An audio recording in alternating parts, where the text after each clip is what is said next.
War zone में Ukraine का drone से हमला हुआ। यूक्रेनी हमले में रूसी टैंक तबाह हो गया है। यूक्रेन का दावा कि हमले में कई रूसी सैनिकों की मौत हुई है। यह देखिए रूसी सेना के यूक्रेन पर ताबड़तोड़ अटैक्स हो रहे हैं। यूक्रेन के क्रिवोय शहर में जबरदस्त बमबारी की खबर है। रूस सेना के हवाई हमलों से दहल गया क्रिवोय शहर। ये देखिए तस्वीरें, किस तरह से रूसी सेना यहां पर अटैक मोड में है। तस्वीरें आपके सामने। और देखिए एक और बड़ी खबर, बर्फबारी के बीच रूस यूक्रेन में जंग जारी है। यूक्रेनी ठिकानों के खिलाफ रूस का बड़ा एक्शन, लगातार यूक्रेनी ठिकानों को निशाना बना रही है रूसी फौज। जी और बड़ा सवाल यह है कि आखिर लंदन में यूक्रेन के पक्ष में हुआ क्या। जिस वक्त लंदन में यूक्रेन के पक्ष में यूरोपीय देशों का महामंथन चल रहा था, ठीक उसी वक्त रूस यूक्रेन के बीच जंग तेज हो गई।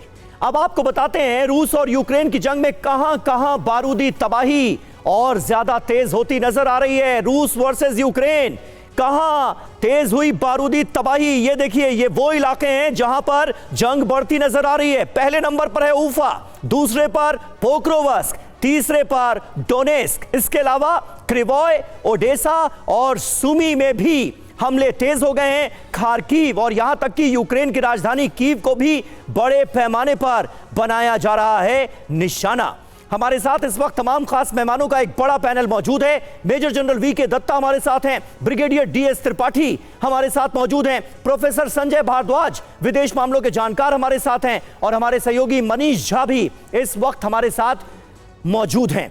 मनीष, पहला सवाल आपसे, ये दो बातें अगर जोड़कर देखी जाए तो बड़ा आउटकम क्या निकलता हुआ नजर आ रहा है। एक तरफ लंदन में पूरे यूरोप का यह कहना कि हम यूक्रेन के साथ हैं, दूसरी तरफ मैदान जंग में जो जंगी ज्वाला है वो भड़कती हुई नजर आ रही है। ये वो तमाम इलाके हम अपने दर्शकों को दिखा रहे हैं जहां पर जंग तेज हो गई। देखिए, रूस यूक्रेन युद्ध के 3 साल के बाद आप जो इलाके देख रहे हैं जी, कुछ दिनों के बाद आपको ये इलाके कम पड़ जाएंगे, क्योंकि अब ऐसा लग रहा है कि इस युद्ध का दायरा और इस युद्ध की इंटेंसिटी दोनों बढ़ने वाली है। जो अब तक यूक्रेन में युद्ध दिखाई दे रहा था, हो सकता है कि अब ये आगे बढ़कर यूरोपीय देशों में भी बमबारी होते हुए दिखाई देगी।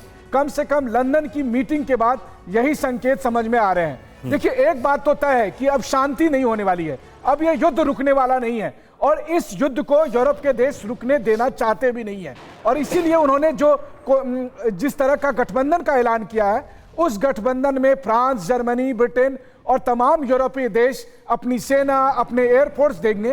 तो सोचिए कि उसके बाद इस युद्ध का दायरा कहां जाएगा, क्योंकि अब तक हो यह रहा था कि यूक्रेन के पास वैसी एयरफोर्स नहीं थी, अब तक यूक्रेन के पास उस तरह के जो है सो अत्याधुनिक हथियार नहीं थे।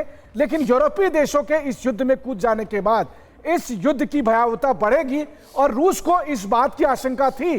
रूस पहले से ही यह बात कह रहा था, इसीलिए रूस लगातार अपनी तैयारी कर रहा था, अपनी तैयारियों में कमी नहीं लाने वाला था। तो जिस बात को लगातार हम अपने TV9 के दुनिया भर के दर्शकों को बताते थे कि जल्द ही रूस बनाम यूरोप होने वाला है या रूस बनाम नाटो होगा, वो अब होने लगा है। बस इसमें आर्टिकल 5 इन्वोक नहीं होगा या होगा, ये देखने वाली बात होगी। बिल्कुल मनीष, तो यह आपने बड़ी बात बोली। जो अब तक रूस बनाम यूक्रेन था, अब रूस बनाम यूरोप के हालात साफ नजर आ रहे हैं।